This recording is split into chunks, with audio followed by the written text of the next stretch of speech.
Welcome back, everyone, to the Midlife Hour Reviews Black Mirror Season 7, where we delve into the intricate intersections of technology, humanity, and morality. Today, we navigate the uncharted territories of Black Mirror's first ever sequel episode, USS Callister, Into Infinity. In this continuation of the acclaimed Season 4 narrative, we rejoin the digital clones of the USS Callister crew as they confront new perils within the expansive universe of the Infinity game. As they grapple with survival amidst 30 million players, the episode challenged our perceptions of identity, autonomy, and the ethical boundaries of technological advancement. Prepare to embark on a journey that questions the very fabric of consciousness and the moral implications of our digital creations. I'm your host, DP Grizzly, and I'm back again with my best bud, Bob Arkadian. Babito. Hello. Previously on Black Mirror, a rare previously on segment for Black Mirror, is the USS Callister, my apologies, setting the stage for a sequel, eh? It's life after the daily, eh? A crew's new reality. Captain Nanette Cole, she's a captain now, eh? She's a captain. Did you see this in the episode, eh? She's a captain, Nanette. Grizzly, did you see Captain Nanette, yeah? Did you see her? Dear viewers, I apologize. It appears my co-host has forgotten to take his medications today. Or maybe his consciousness got all crossed up when he was playing the Infinity game. Captain Nanette Cole, she leads the USS Callister crew. What are they doing in the opening scenes there? They're no-name tag players, so it puts them at risk for a... Recap. So, if you recall back to Season 4, with the original origins of this story, you had a game developer who got a little frisky with modern technology and started taking DNA samples from his coworkers to insert them into his own digital world, where he would manipulate them and play with them as part of his own narratives. But he was an evil man. He was an evil son of a bitch. And his name was Robert Do you think Daly. should that be outlawed? If that could be a thing in the future, right? You could clone a digital clone of yourself. I think that's a big question. And I don't know if that's a question we should answer at this point, because that's kind of the entire narrative of the episode. Or are these digital clones human? Do they have human rights or value, right? Or are they property of the game and can be destroyed as the developer sees fit? I don't know. There's a lot of questions to be answered with regard to that morality. I think we'll touch back. You're right. We'll touch back because it does. It's pretty much the entire episode. Yeah, that's the entire narrative. Ruin it. So, the setting. Post the demise of Robert Daly, the digital clones of the USS Callister crew find themselves navigating the vast and perilous realms of the Infinity game, now exposed to countless real-world players. The game is launched, probably cross-platform, seeing as it's in the future. They got a bunch of people with a bunch of deep pockets ready to wreak havoc in the universe. So you come across two of our crew members. They don't identify themselves, but they're robbing another player. You almost don't even realize that they're inside of the game yet, because it's not revealed what the story's about yet. But they're robbing some players who, to their surprise, discover that the two people robbing them bleed blood. No one makes me bleed my own blood. Ben Stiller. But they're still in the credits because they're almost in like if they don't, they die, right? They need money. Well, like currency. All major game releases these days, the Infinity game is ripe with microtransactions, whether it be food, fuel, weapons, ammunition, shields. They need everything. They might be digital clones from real DNA, but they require sustenance, right? They require to navigate this universe. And since they've been removed from that private server in Robert Daly's home, and now they're on the Infinity game servers, they're having to deal with the consequences of this ever expanding and violent universe in the real world. So imagine yourself as who you are being stuck within Grand Theft Auto. There's a lot of jackos running around just trying to make your day hell for no reason other than you're in close proximity to them. And they need cash or credits in order to live or to keep evading detection by all these players. However, their very actions of robbing these players for said credits is starting to create an issue in which these players are starting to report them for not having gamer tags or gamer identities. So people are jumping on the forums and saying, hey, I just got robbed by two people who bled real blood or who stole my credits. And that brings us into the game studio. As the developers are trying to deal with bugs and address community concerns, they bring up the fact that people are starting to report these players who do not have gamer tags and as such are likely not paying a subscription to have access to the game. And the people that discover it is the little guy who's one of the digital clones and Nanette herself. Does she get an email from one of them, or how exactly does she discover it? Oh, it's a forum on Reddit, I believe, and they're posting about their experience. Some of the players that are getting Correct. And just so we're clear, we're talking about Kyber. Yes. Kyber and Nanette. Yep. And Nanette. And Walton and Nate and Elena. I don't expect a white girl's name to be Nanette. Why not? Black girl's name. That's definitely an African-American No, girl's name. I guarantee that name is like of English origin. Nanette? Yeah, you know, but it'd be a black girl from the UK named Nanette.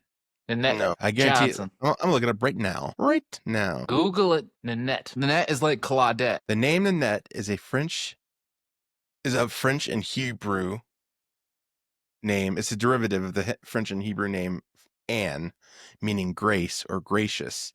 It originated in French-speaking communities during the Middle Ages and gained popularity as a distinct name in the late 18th century. The "et" ending adds a charming, endearing quality.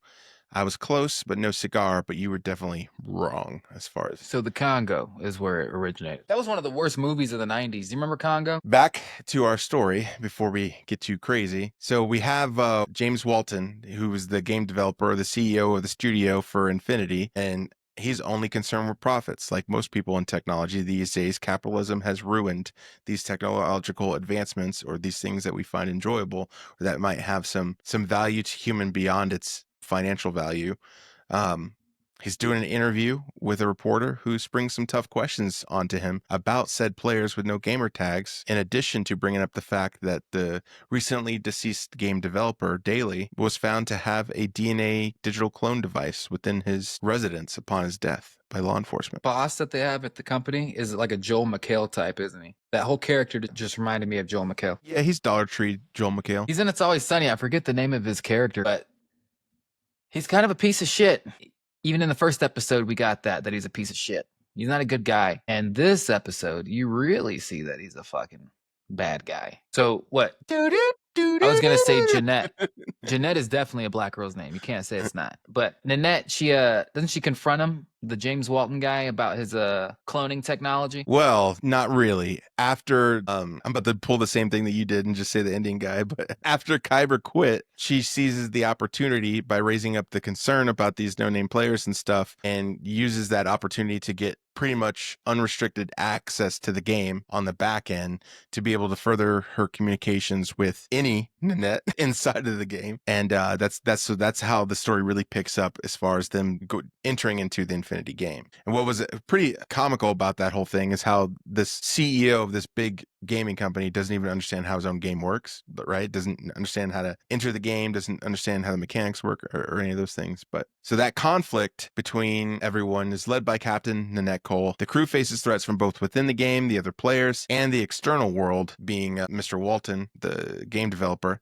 The real world, Nanette uncovers the existence of her digital counterparts and collaborates with Walton to address the ethical and existential dilemmas posed by the clone's existence, which Mr. Walton, he can be held criminally liable for violating the law. He's aware that Daly had the digital clone device. So his motives are to delete the clones so there's no evidence of them in the game so he can maintain his profits and not lose everything he's worked for. But that arc, or that little narrative, develops further throughout the story. Yeah, as they go into it. The first clone they find is his own, right? He's on some desert island or some desert planet island. Well, so on the inside, the crew, the innies, they start thinking about how they can access the mainframe or the hub, the heart of the game system, the programming, and they recognize that they don't have access or rights to have access, like administrator access on a server or something. And they recall that Innie Walton, he died on the ship, but they discovered that his room still existed on the ship, so therefore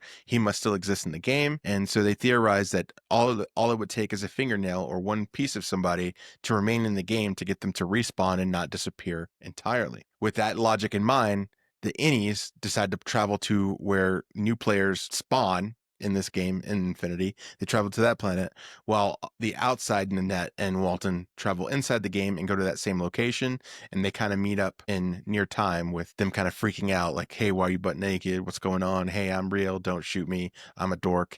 What was really kind of cool to see throughout this episode was the relationship between both the Nanettes. So Captain Nanette of the USS Callister is brave, courageous. She can fight. She's a badass. Versus Nanette on the outside is a little meek, a little timid. And just seeing Audi Nanette kind of admire her inner self. Yeah, we saw that in that exchange when she's sitting in the captain's chair, and I like the Audi and Annie reference, so we'll keep it with that. And Audi Nanette is apologizing for I'm sorry, I'm sorry. And what did any Nanette say? I fucking hate it. I used to apologize all the time. Don't apologize. What are you doing?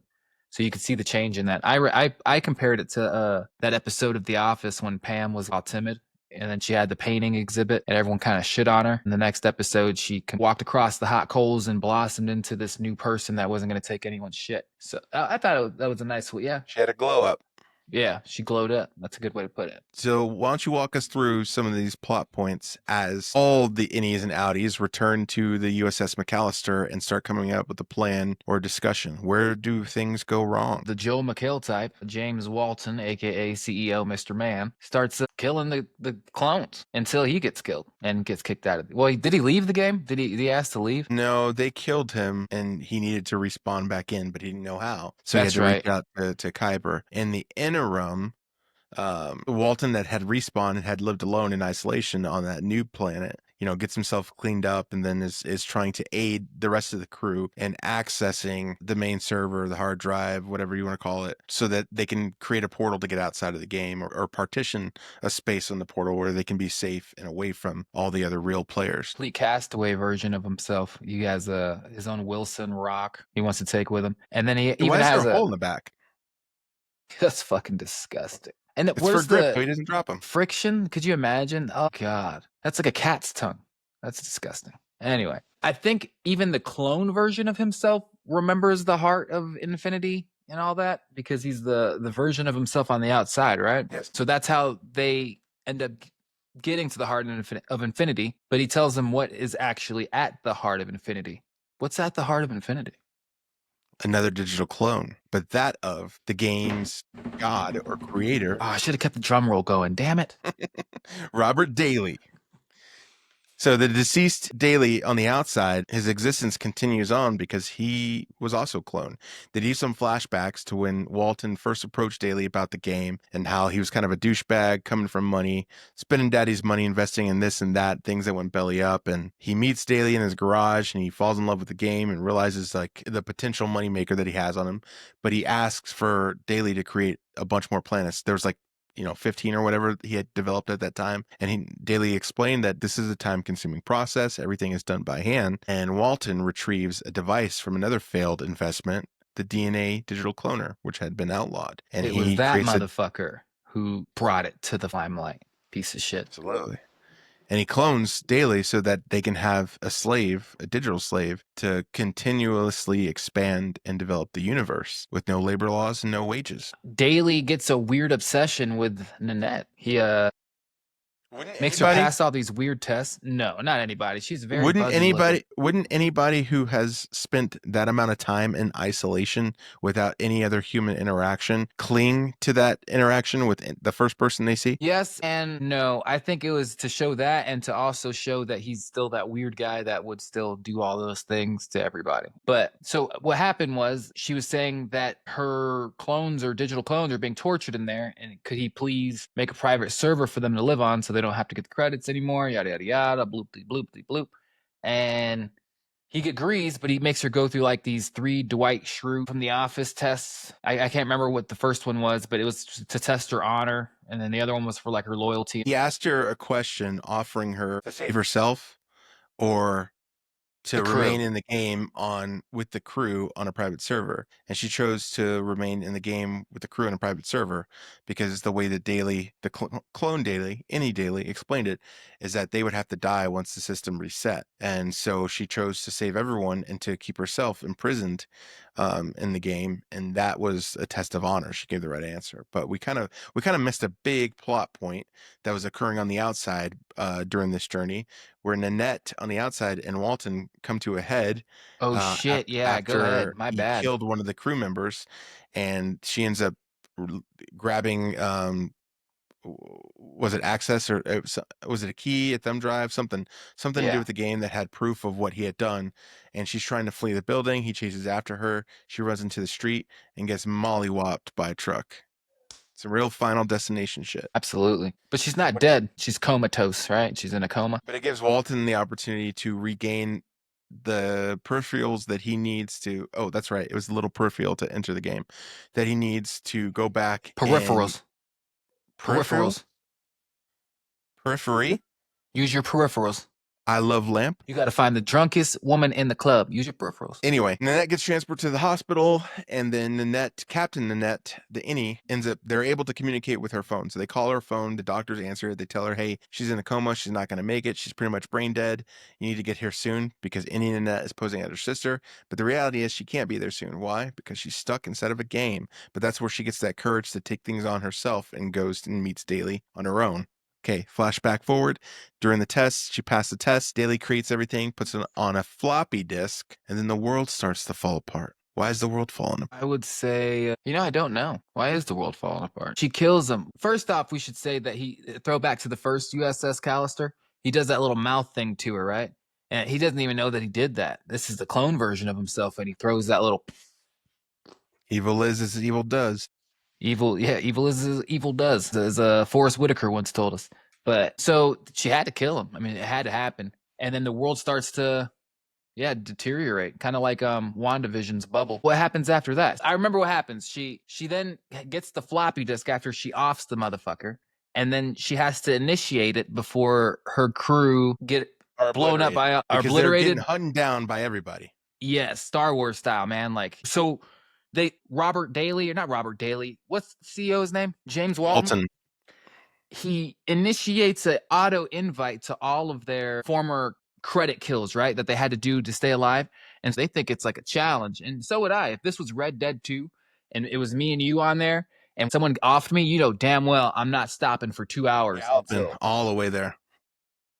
Taking them on the back of the horse, dropping them off a cliff. So they're getting on, they're hunting them. She's like this close to just dying, right? And what happens? Does she make it? Does she not? She opens her eyes. She's inside of Audi Nanette in a hospital. Kind of Inside Out style. The whole scene reminded me of Inside Out. Now she has all these tempers in her. They're all on this little desk behind her eyes. That's the whole plot of Inside Out. I thought she was a Megazord. Could have been that too.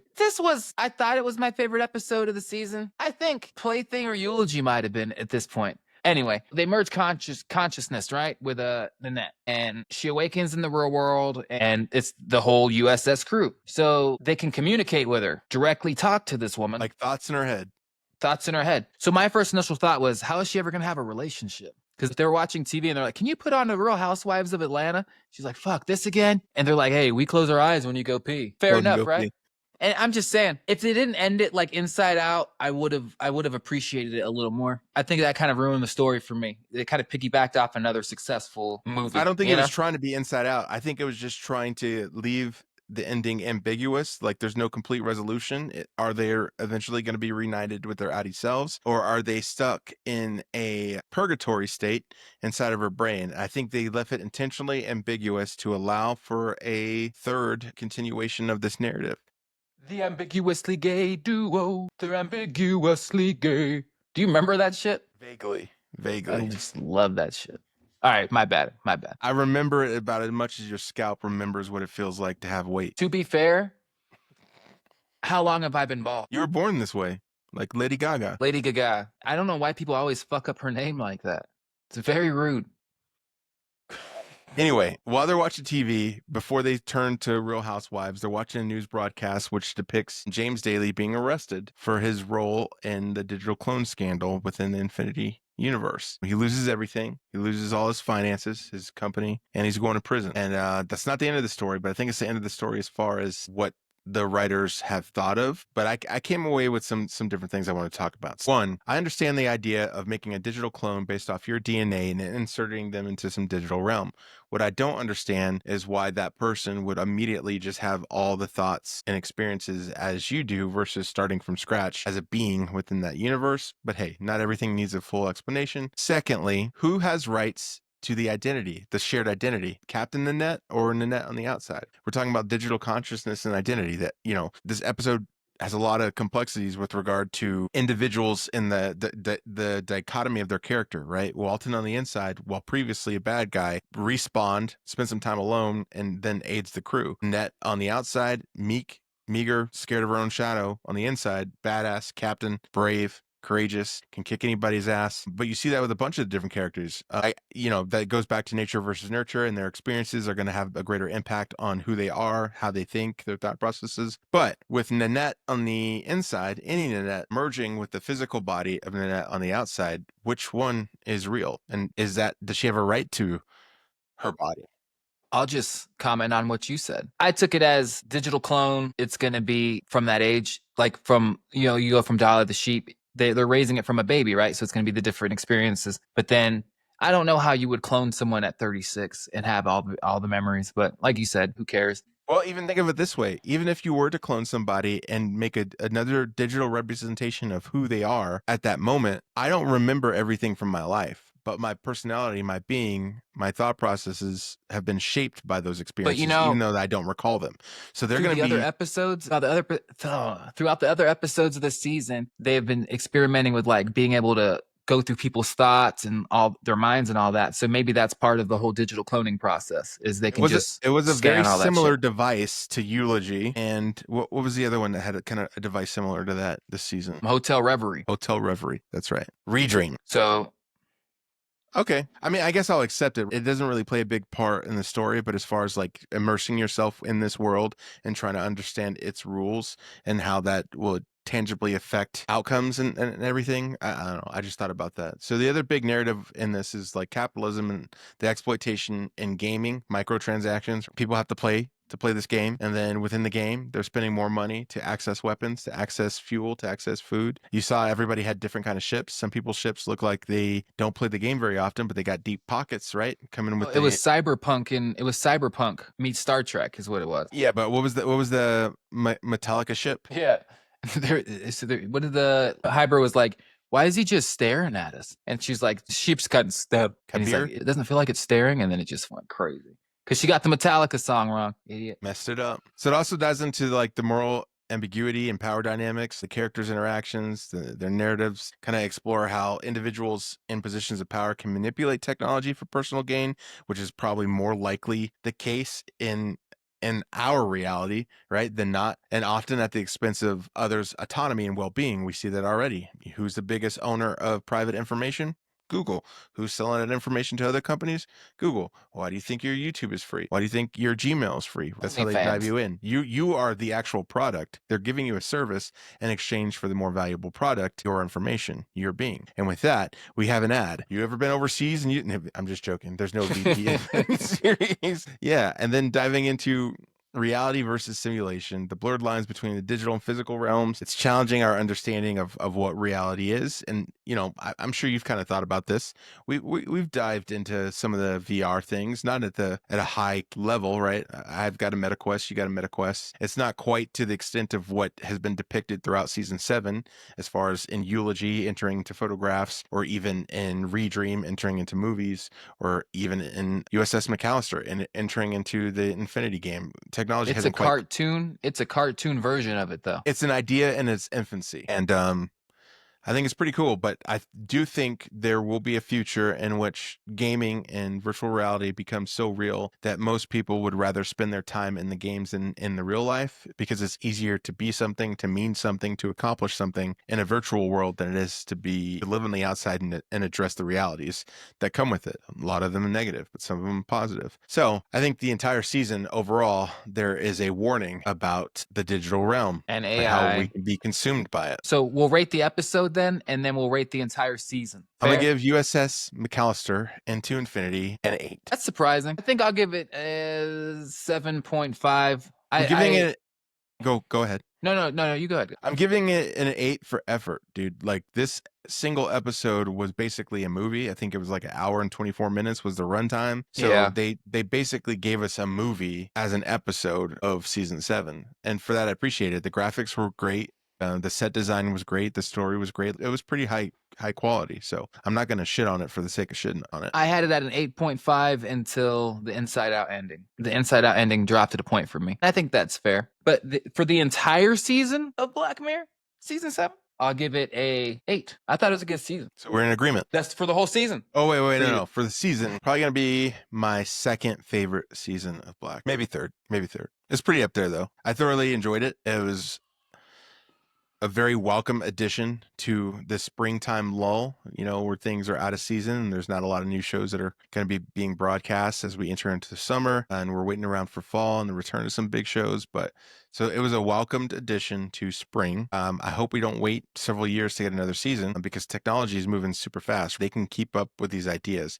But however, I do appreciate the quality because they're not just putting out junk for the sake of having commentary on modern politics or modern technology. They wait till they have something to tell. But you could say that their quality is a lot like a Kendrick Lamar album, which we're going to be having a late night podcast about this weekend. So check it out. So check out our WrestleMania podcast. EP Grizzly's going to watch wrestling for the first time in 20 fucking years. I'm not excited about it. I am not excited about it, but I will do it. CM Punk, Seth Rollins, Roman Reigns, and the other one he's going to watch is going to be Cody Rhodes versus John motherfucking Cena. Hustle, loyalty, respect, WrestleMania. I'm only here so I won't get fined and out of respect for the retirement party. Skittles! You're going to love it. We appreciate you guys, and thanks for listening.